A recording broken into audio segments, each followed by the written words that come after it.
clicking every link. Hello.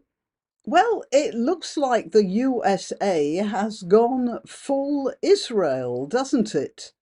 And this, of course, is a taste of things to come because war is changing. Things ain't what they used to be, and that includes war.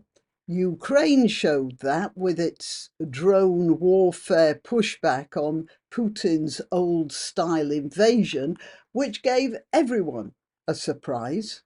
Uh, Not least Putin himself, I suspect, and Israel confirmed the changing status of war with its somewhat imaginative use of communications equipment.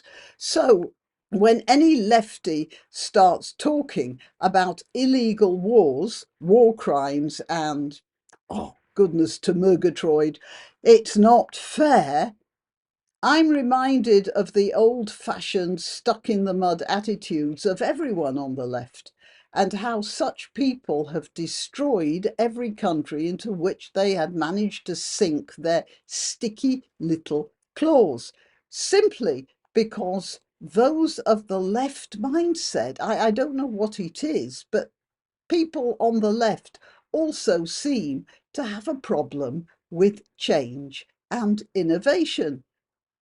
I mean, you saw that in Russia. They started off well enough and then ended up just falling further and further back.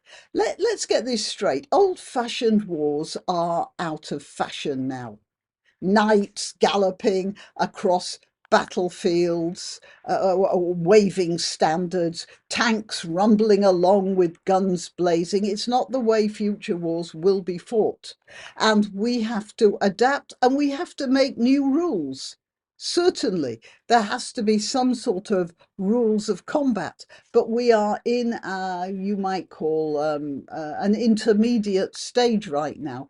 Just like the internet has done away with a lot of office space, so modern weapons, modern communications, and all sorts of innovations have done away with waves of soldiers bursting out of trenches.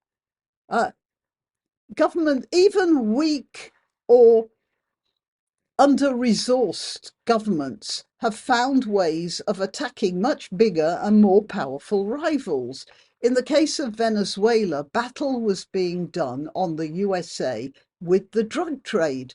Venezuela's been responsible for the wholesale slaughter of thousands, perhaps hundreds of thousands of Americans using criminal networks and drugs. And they've done this not only without going to the vast expense of buying missiles and training armies, but they've actually turned the wholesale murder of Americans into their own profit.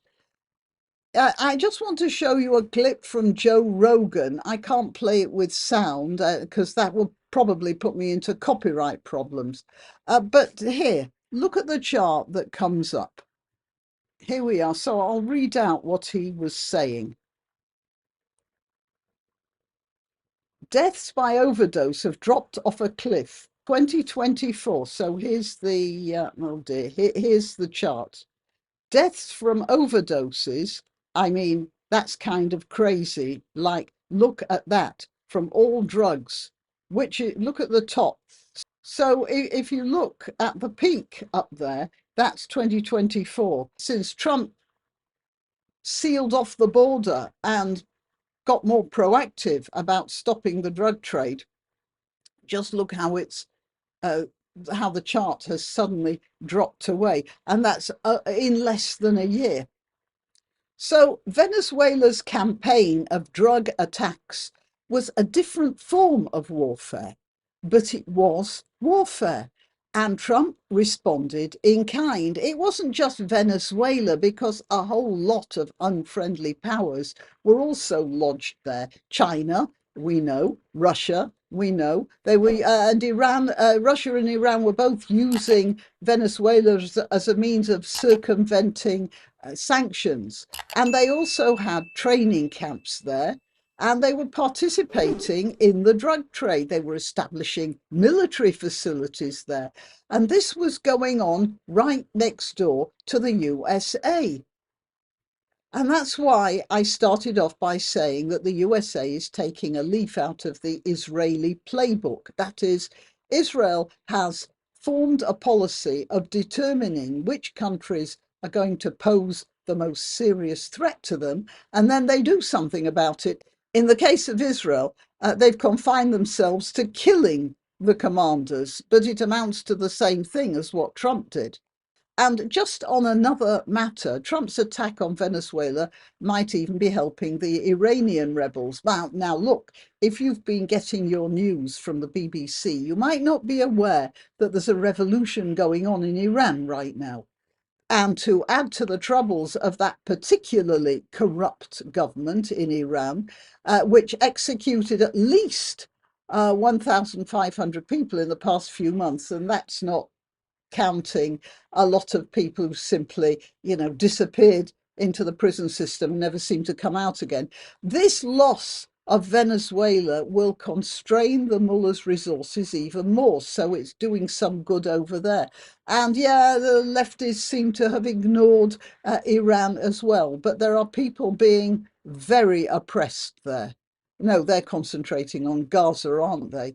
Iran has sunk a lot of money into Venezuela through Hezbollah and the Revolutionary Guard, and they've used that country for money laundering, gold trading, and bypassing the oil sanctions, as I said. Now, I don't know if the Iranian government will fall, but it's certainly under more pressure now. And even if they hang on, this is yet another constraint on their international reach. So, when old-fashioned socialists like Burgeon and Corbyn and Claudia Webb and Zara Sultana call what America is doing an act of war, they are actually absolutely correct. Well, in my opinion. However, if you're also of the opinion that Venezuela actually started the war, then you can't call the action of the USA illegal.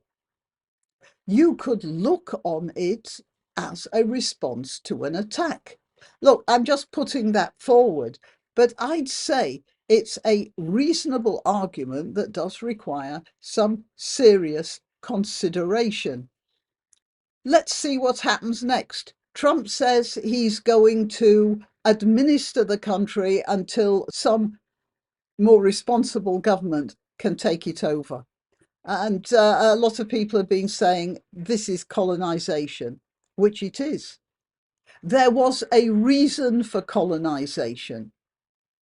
Previously, colonization got a bad rep when European countries were on their uppers and countries like America said, oh, colonization is bad. Well, now America has found itself in the same situation of being colonizers, and in their case for a very good reason. And they might do some good in Venezuela, just like the British did some good in India. But at least now it might sink through to Americans that British colonization was possibly not such a bad idea after all. Okay, till next time. You can help my channel by subscribing and clicking the notification bell. That's quite important. And by sharing if you're so inclined. Links to my other channels and to donation methods are in the description. But the best way you can help is simply by clicking like and notify. Thank you.